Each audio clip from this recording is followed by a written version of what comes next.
Prazer a todos que estão chegando aqui. Meu nome é Renan Santos. Eu nasci no dia 14 de fevereiro de 1984, na cidade de São Paulo. Meu signo é Aquário.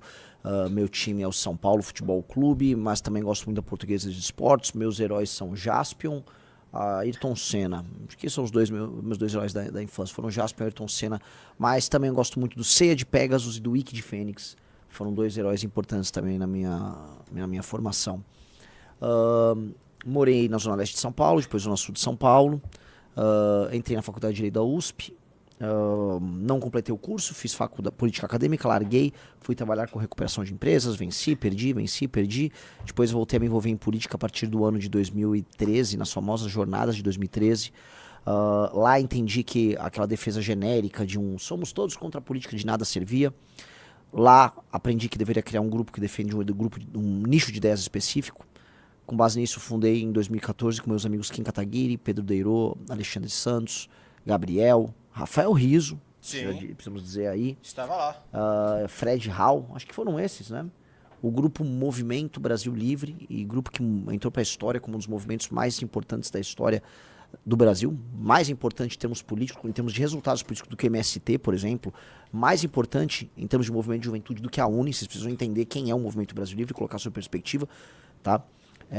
Com uma relevância histórica colossal e que vai cumprir o seu destino, porque agora, depois de 10 anos, depois de muitas aventuras e desventuras, esse grupo está formando um partido político chamado Missão, e este partido vai participar das próximas eleições. Renan Santos não é nem de longe o mais conhecido desse grupo de pessoas.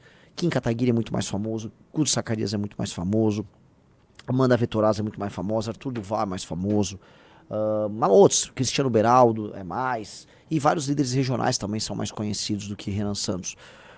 Renan Santos, entretanto, é uma figura que faz lives e que trabalha bastidores, é conhecido na imprensa, então talvez tenha um nicho, né, específico de brasileiros que acompanhem bastante e que tem uma certa, vamos dizer, convergência muito forte de ideias com esse cara, a ponto de, quando colocado numa pesquisa eleitoral, ele aparece em todos os cenários com mais de 1%, né? Teve cenário com 3%, mas nos cenários mais consistentes apareceu com 2%, o que naturalmente me deixou muito chocado. Até começando a live, foi muito louco, porque eu estava no grupo de WhatsApp do MBL, da Nacional do MBL, tinha chegado em casa, estava sentado, ia colocar algum vídeo de Fórmula 1 para ver, simplesmente para relaxar. E aí quando eu chego, né, dou aquela bisoiada no celular, eu olho, né, o que me mandou um print de uma imagem, de uma televisão mostrando a pesquisa. Fui num grupo de porta-voz, vejo o bombeiro Rafa colocando a mesma imagem, e eu tava lá, eu achei que era zoeira do Kim, mas o Kim não tava zoando. Fui olhar, não, realmente saiu. Aí quando eu fui ver, me mandaram matéria da TV, e é real, eu tava figurando para presidente da República com 2%, no cenário hoje mais provável. Entendendo, aliás, que esse número será, né, se a gente criar realmente o cenário provável que vai ser Lula, Tarcísio, Renan Santos, talvez alguém da esquerda, esse número deve aumentar 1% aqui, 2%, 3% ali. Isso no cenário de hoje, tá? A gente vai entrar alguns dados da pesquisa, mas para quem não entende de pesquisas, é bastante impressionante. É bastante impressionante porque eu não faço campanha, eu sequer me divulgo como candidato a presidente, nunca tive essa, como eu posso colocar, essa pretensão. Sou super realista com relação ao meu tamanho, jamais imaginaria que isso ia acontecer. Eu fiquei até desconfiado que as pessoas estavam vendo, Renan, sei lá, vou colocar aí porque eu sou do Renan Calheiros, sabe? Só que eu fui olhar, o demográfico não bate com o eleitor do Renan Calheiros, né? É muito mais no sul-sudeste, é muito mais presente com homens jovens com escolaridade alta. Literalmente um tipo de gente que tem asco do Renan Calheiros. Então, não é sequer um tipo de público que confundiria o nome na hora de colocar. É um tipo de pessoal que tem escolaridade, que sabe exatamente o que está fazendo e que colocou meu nome lá. E eu fico, ok, né? Fico muito grato. E nesse ponto eu inicio a live e coloco aqui. Isto é muito grande. Aí você vai falar, mas Renan, é grande?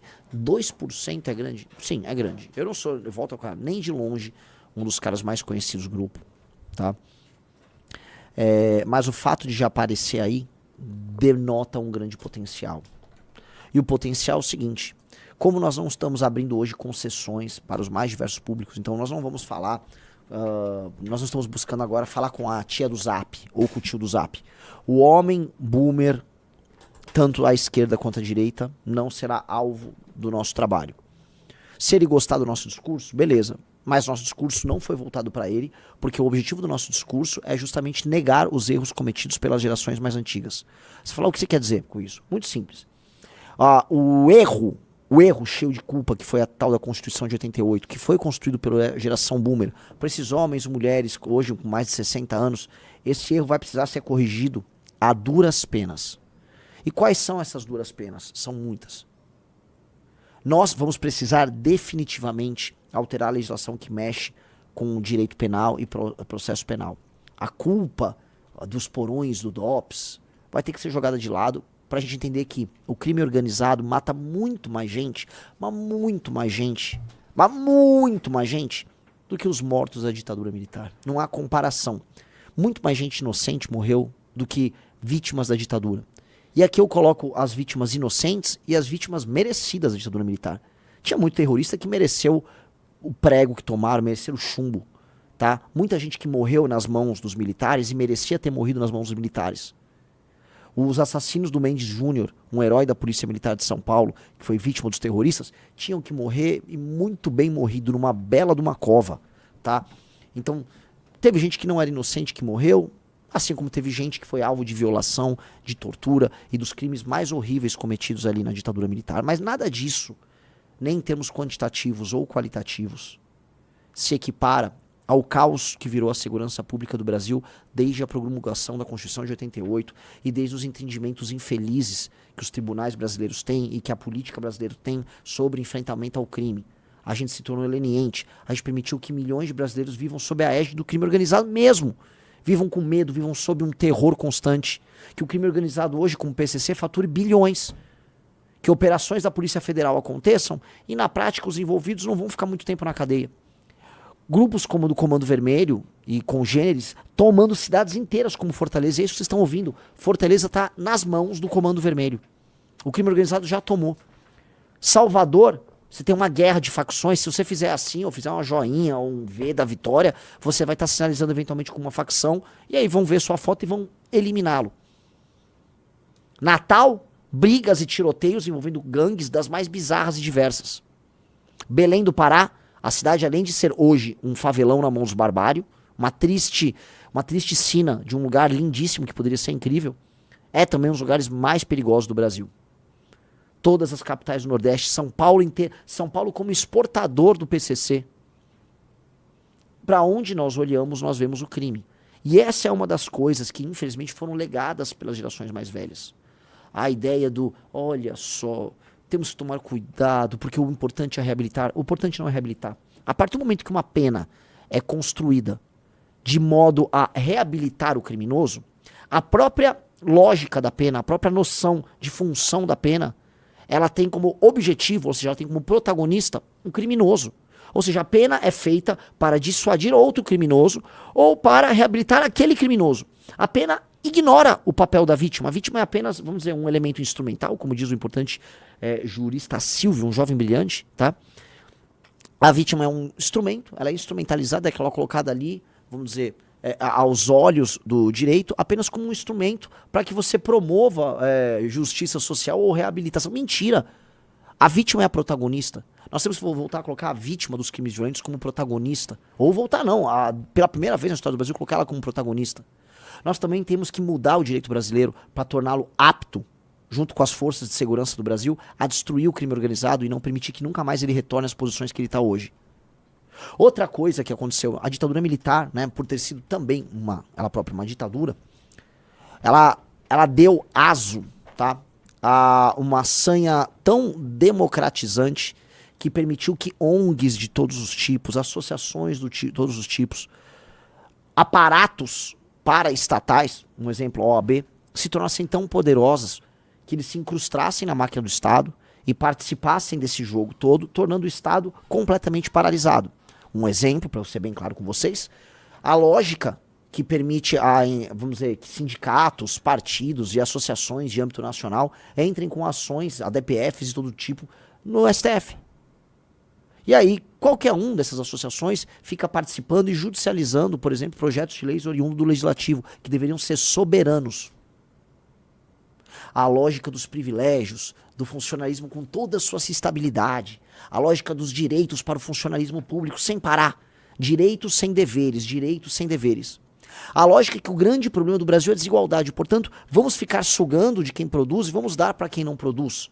O tempo todo. E é uma lógica que eu vou colocar perversa que funciona de todos os meios. Você tira de um cidadão produtivo, não necessariamente para dar para um cidadão improdutivo, mas você pode dar para uma empresa improdutiva através das renúncias fiscais que nós temos. A maior das renúncias fiscais faz parte da ideia da desigualdade regional. Não, precisamos lá povoar o Amazonas, então vamos gastar 50 bi por ano com a Zona Franca de Manaus. Nada contra vocês, população de Manaus. Mas definitivamente não dá para custar 50 bi por ano manter a Zona Franca aí. Não dá, não faz sentido. Essas empresas deveriam estar em outros lugares e a gente tinha que fazer uma transição para que vocês possam ter uma economia pujante, orgânica e verdadeira, não essa ficção.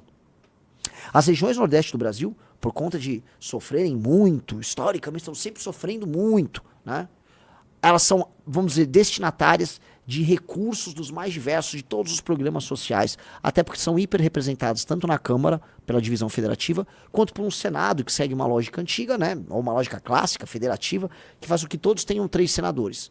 Assim, coronéis que mantêm as pessoas na pobreza lutam por obter recursos que eles mesmos desviam na sua base eleitoral, mantendo essas pessoas na pobreza sem alterar a dinâmica econômica e social desses lugares, mas usando aquelas pessoas como base eleitoral para permanecer lá, usufruindo do dinheiro da União, que é obtido através de outras regiões que trabalham mais. E mais, usufruindo também do dinheiro dos nordestinos que trabalham e muito, diante de um sol escaldante e que poderiam estar fazendo muito mais e se beneficiando de uma vida muito melhor, mas que não conseguem isso porque são tocados, geridos, administrados por uma elite absolutamente canalha. Outra lógica geracional que a gente tem aqui é a lógica do coitadismo. Uma lógica do coitadismo que fez nós brasileiros não nos imaginarmos como homens e mulheres virtuosos que vão encarar o futuro de peito aberto, e sim gente que está permanentemente precisando de ajuda. Ai, eu preciso de ajuda. Ai, eu fui sabotado. Ai, o destino é muito mal comigo. Ai, eu sou um brasileirinho contra esse mundão todo. E não é. Nós tomamos um pito indireto do Xi Jinping, que foi muito claro em dizer que a América Latina, o Brasil, o maior de todos os países da América Latina, adotou um caminho derrotado de assistencialismo e não de produção. A China e a Ásia adotaram o caminho da produção. Nós adotamos o caminho da assistência.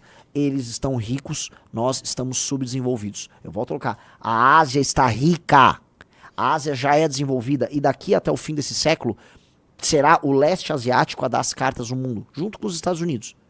Enquanto nós aqui vamos assistir de longe, recebendo auxílios e servindo talvez, com muita sorte, como um destino de férias. Essa mentalidade derrotada, tacanha, tosca, que enxerga tudo numa luta contra a esquerda, assim, quem é a esquerda? Nós, a turma do Lula, a turma do Disseu, a turma do Chico Buarque, a turma do Gil, a turma do Caetano, nós, essa turma que já tá morrendo e que já tinha que ter largado o osso há muito tempo, nós defendemos a democracia.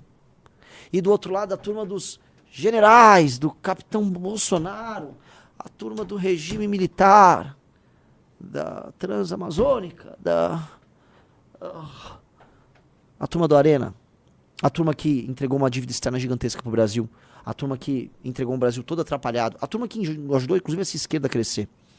Esses dois lados aí, que estão no imaginário dos homens mais velhos do Brasil, dos homens e mulheres mais velhos do Brasil, que fazem um petista votar no Lula contra o fascismo, e que fazem um bolsonarista votar no Bolsonaro contra o comunismo, essas pessoas simplesmente precisam largar o osso.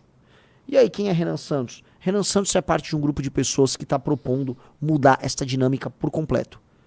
Nós queremos um Brasil construído pelas novas gerações. Nós queremos que os homens jovens talentosos do Brasil, homens e mulheres aqui para ser, né, mas os homens, né? Nós queremos que a juventude do Brasil, e quando eu falo juventude, eu estou incluindo aí gente de 30, 40 anos, estou falando das pessoas que estão na sua flor da idade, na idade mais produtiva, cheia de ideia na cabeça, dialogando com tecnologia, com vontade de construir um lugar melhor para si e para as pessoas ao redor.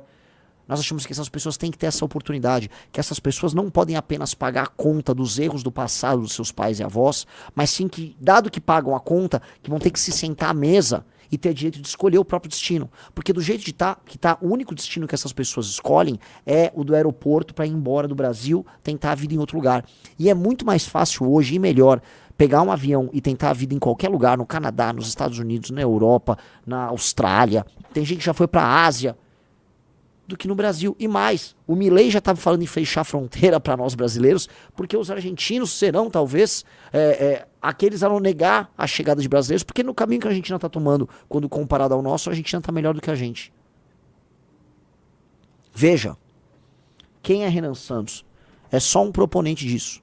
É só um cara muito louco que montou um grupo político muito diferente, um grupo insubmisso, um grupo que toda vez que foi instado a baixar a cabeça para seus inimigos, ele não aceitou. Que pagou um preço muito alto por isso. Caiu na insignificância. Um grupo que em 2019 perdeu tudo que tinha. Perdeu seguidores, perdeu doadores. Fazia lives. Nesse instante nós estamos com 16 minutos de live e já tem 6.200 pessoas. Naquela época, meus amigos, nós tínhamos 300 pessoas. Estou falando aqui, Riso, agosto de 2019. 350 pessoas. Tá?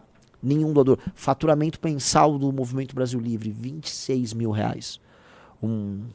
Uma lojinha de esquina faturava mais.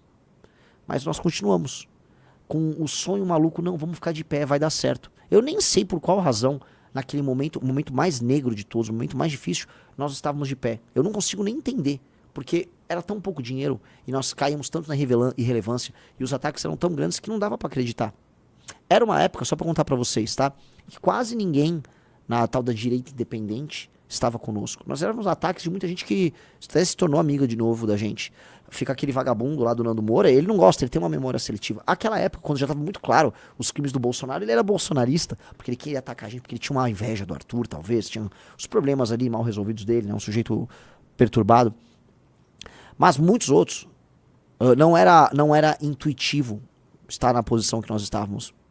Mas nós e outras pessoas corajosas pavimentamos esse caminho. E eu falo cada vez mais que este caminho não é um caminho que vai ficar preso dentro desse discurso esquerda-direita.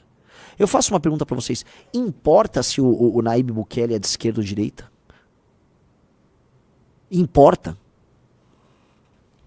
Porque essas definições tolas acabam colocando a gente sempre no colo de algum vagabundo burro e barato.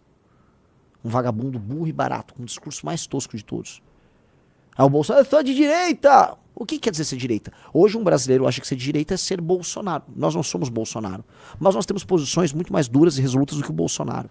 Para muita gente, no período de 2016 a 2020, ser de direita é ser contra a corrupção. Nós sempre fomos muito mais contra a corrupção do que o Bolsonaro. Por mais que ser de direita não signifique ser contra a corrupção, e você tenha corruptos da esquerda e da direita. Tá? Ser de direita naquela época era defender reformas profundas do Estado brasileiro. O Bolsonaro nunca defendeu essas reformas. Reformas no sentido de liberalização da economia, reformas pró-mercado, aumento da liberdade, da capacidade de agência do homem e do empresário brasileiro, para dar um exemplo. Bolsonaro nunca foi a favor disso. Acabar com privilégios, Bolsonaro nunca foi a favor disso. E eu estou falando de uma agenda que era o que, como o brasileiro de direita se entendia naquele período, tá? Certo conservadorismo, o Bolsonaro na terceira, quarta família dele, diferente, como sua família exótica, sua perspectiva de mundo exótica. É isso? Uma hora ele finge que é católico, outra hora finge que é evangélico. Né? Ser de direita para o brasileiro se tornou ser Bolsonaro. E nós não somos Bolsonaro. E se o entendimento geral é que todo Bolsonaro é direita, por mais que, do ponto de vista da precisão, nós sejamos um grupo que podemos ser classificados à direita, no entendimento geral, nós não precisamos ficar presos nisso. Nós vamos ter nossa própria doutrina. Nós vamos ter nosso próprio pensamento. Nós vamos ter nossas próprias ideias. E aí vocês chamem elas do que vocês quiserem. Tá? Nós somos o MBL, nós somos um partido missão e nós somos o grupo que vai mudar o Brasil. E esse é o nosso destino e cada vez mais eu tenho certeza disso. Quando eu vi o resultado ontem da pesquisa, eu me toquei. Somos nós. O futuro do Brasil somos nós. E as pessoas que acompanham a gente entenderam isso. Eu volto a colocar, não é sobre o Renan, não sobre eu. Eu sou muito menor do que os principais nomes nossos. Quando as pessoas entenderem que um dia vai ser a vez de Sandro Filho, um dia vai ser a vez de Matheus Batista, de tantos outros, e que os fundadores eles foram o alicerce disso tudo, a roda vai já ter girado. Mas um grupo de pessoas ter colocado meu nome ali e ter falado, não, eu vou votar nesse cara, isso denota uma fidelidade ao plano que poucos grupos têm. O Zema, governador de Minas, né, num dos cenários ele está com 4, eu estou com 2. Meu Deus do céu, o Zema é governador de Minas Gerais. E ele passou os últimos anos da vida dele seguindo um manualzinho de como se comportar na direita brasileira. Bolsonaro espirrou, ele vai lá, pega um lenço. Bolsonaro falou, tô com fome, ele tira a comida da boca e dá pro Bolsonaro. Submisso como um cão. Zema é o exemplo do direitista brasileiro que entendeu a regra do jogo. E mesmo assim ganhou e foi reeleito em Minas. E tá tecnicamente empatado conosco, que nem candidatos somos.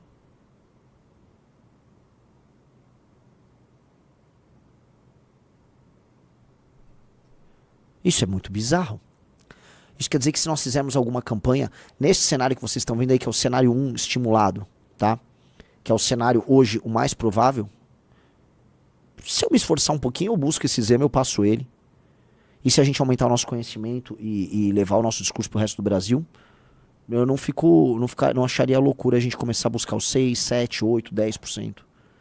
Até porque este cenário aqui, ele pega um determinado Tarcísio, um Tarcísio com apoio do Bolsonaro. Diante de dois outros nomes da direita, ali tem o Zema e ali tem eu, é muito estranho falar em primeira pessoa ali, né? Tem o Renan Santos da Missão, eu, que são nomes, vamos colocar aqui, bem menos conhecidos. O Zema é bem conhecido, eu sou menos, mas com potencial de crescer e roubar a eleitoral do Tarcísio. Eu volto ao local, o Tarcísio não tem muita coisa para mostrar aqui no estado de São Paulo. São Paulo nem de longe é um dos melhores estados em segurança. São Paulo nem de longe é um dos melhores estados em educação. Tarcísio só leva fama. Um dia pintaram ele, esse cara faz muitas obras. E aí desenharam esse Tarcísio, entregaram aí, e fica todo mundo achando que o cara é uma das 1000 maravilhas do mundo. Não é uma das 1000 maravilhas do mundo. É sob o governo de Tarcísio que o PCC mostrou aí que é uma operação multibilionária. É debaixo do nariz do Tarcísio que o PCC opera no Porto de Santos ou na Faria Lima. É debaixo do nariz do Tarcísio que o PCC tomou as regiões do litoral brasileiro inteiras. E o Tarcísio só fica ali reativo, olhando. Aí diz que inaugura uma ponte, inaugura outra coisa, e intercala uma inauguração de uma obra iniciada no governo anterior e outra, com declarações de submissão ao Bolsonaro. Ele disse o seguinte, que caso vire presidente, a primeira coisa que ele fará será anistiar o Bolsonaro. Ora, esta é a resposta que um sabujo dá, que um puxa-saco dá. Tarcísio se comporta como um sabujo e um puxa-saco. Bolsonaro, vou correr para anistiá-lo. Não, Tarcísio tem pessoas muito mais importantes a serem anistiadas e libertadas. E eu não me refiro à turma do dia 8. Eu me refiro a moradores de favelas ao redor do Brasil. Estou me referindo aqui a mais de 20, provavelmente coisa de 25 milhões de brasileiros que vivem sob a égide do crime organizado. São esses que você tem que libertar. Mas você não vai libertar. Quem vai libertar, se eu for candidato, serei eu. No primeiro dia de mandato, eu sequer vou ficar lá recebendo a faixa, vou mandar o Carratu buscar a faixa do Lula. A gente vai buscar aquela faixa, vai mandar lavar bem, vai tirar aquele cheiro horrível de cachaça. E nós vamos pegar um avião e encontrar o governador do Rio eleito pela missão, Bombeiro Rafa, com seu vice, Sargento Martins, o bruxo. Vamos encontrar as forças de segurança e vamos, conforme previamente combinado e construída a estratégia, nós vamos invadir e tomar a primeira das favelas e libertar as pessoas. E ali, na primeira operação, que vai acontecer no dia 1º de janeiro de 2027, o jogo vai começar. Nós vamos eliminar o crime organizado daquela favela, nós vamos instalar uma base policial, nós vamos abrir vias, vamos derrubar algumas vielas, vamos abrir as vias, vamos dar espaço para as pessoas morarem, vamos construir habitações para algumas pessoas que terão suas casas derrubadas, habitações temporárias até que o programa habitacional as aloque num prédio decente para que elas morem. Nós vamos começar imediatamente a construção de uma escola sob o controle da polícia para que aqueles jovens que costumam ser recrutados pelo crime organizado, que são a mão de obra barata do crime, tenham referência masculina, tenham esporte, tenham treinamento técnico para arrumar um emprego decente. E aquela escola é um recado para todo mundo. Começou um Brasil diferente. E é isso que nós precisamos fazer. Não é ir lá para Brasília, ficar andando com os dragões da independência, com o Rolls Royce que o Getúlio andou, nada disso. Não vai ter cerimônia, porque a gente não tem o que comemorar. Então nós não vamos, num governo nosso, gastar nosso tempo anistiando o Bolsonaro. Se o Bolsonaro for preso, veja só, ele causou essa treta para ele. Não é problema nosso. Até porque o Bolsonaro, se dependesse dele, me prenderia. Então eu não teria, vamos dizer, grandes pruridos para ficar gastando tempo e capital político soltando esse cara. Muito pelo contrário, tá? Nossa conversa com o Xandão seria outra. Porque se o Xandão decidir se intrometer nos assuntos, ele vai ter um problema institucional com esse governo. E ele ou qualquer um que impedir a gente de se realizar vai estar tomando uma escolha política muito dura e muito séria. E o nosso governo vai ser muito claro. Ele vai ser um governo eleito com uma agenda muito clara e muito específica. E ele espera, dado que essa agenda está pautada pela Constituição, esse governo vai esperar que essa agenda seja respeitada. E vai fazer valer esse direito. Mesma coisa com o Congresso e mesma coisa com governadores que têm relação com o crime organizado e que vão tentar lutar contra a implementação da lei e ordem no Brasil. Estou falando disso de maneira muito respeitosa, porque eu tenho certeza que os homens nas posições institucionais vão decidir tomar as posições institucionais mais sérias e mais corretas. E esse é o nosso papel. Então, Tarcísio Gomes de Freitas, se você sonha em se tornar presidente da República para que o primeiro ato, no teu primeiro dia de mandato, seja salvaguardar, soltar um cara que vai ficar o quê? Andando no palácio te dando ordem? Que é isso que o Bolsonaro vai querer fazer, que é o que ele já faz com você no teu governo, que é o que ele faz quando ele sobe no caminhão de som. Se isso você acha que é o que um homem público tem que fazer, isso mostra muito mais que você não é um homem a serviço do Brasil, mas você é um homem a serviço do Bolsonaro.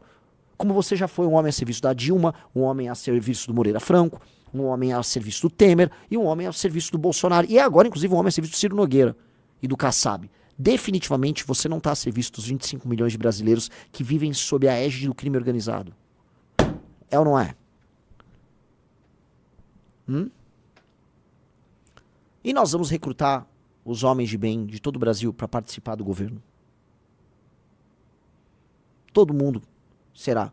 E não importa, inclusive, visão de mundo. Se eventualmente tiver um nacionalista mais à esquerda que fale, Renan, quero participar do projeto de aumento de complexidade industrial do Brasil, seja bem-vindo. Entenda que nós temos nossos princípios, nossa perspectiva, e se você respeitar isso e tiver boas ideias a agregar, você será muito bem-vindo. Tenho certeza que nacionalistas à direita e à esquerda, por mais que tenhamos discordâncias aqui e ali, e entender o que foi o nosso projeto que ganhou, eles serão muito bem-vindos para somar na construção desse Brasil sério. Eu tenho certeza que homens, já citaram outro dia o Rubão, já citaram o Ciro, meu Deus do céu, que Ciro, que é o... Até o Ciro Gomes tem algumas coisas que são legais. Ele é um cara que tem um espírito público. É o Aldo Rebelo. Tenho certeza que se a gente convocasse eles a participar desse enfrentamento ao crime organizado, eles aceitariam. Você tem alguma dúvida disso, ô Riso? Então quem tiver espírito público será bem-vindo. Tendo espírito público, será bem-vindo. Nós vamos construir. E entendendo essas premissas. A premissa de um governo da missão é uma premissa de um Brasil novo. Um Brasil muito diferente. E é uma ruptura com os consensos das gerações anteriores, sim. Nós não temos compromisso com as guerras da geração que vivia, eu estou do lado do MR8 e dos comunistas, ou não, eu estou do lado da Arena e estou do lado dos militares. Nós não temos nada a ver com isso. Nós ficamos com a conta para pagar dos militares e nós ficamos com a conta para pagar dos comunistas. Todos eles nos deram uma conta para pagar e um país todo fudido. Eles deram isso pra gente. Tá? Nós não temos direito a nada, não sobrou nada pro brasileiro. A nossa geração sobrou uma conta, um boleto para pagar. E eu sei que fazer piada de boleto é piada de millennial, né? Mas eu sou um millennial, então sobrou um boleto para pagar.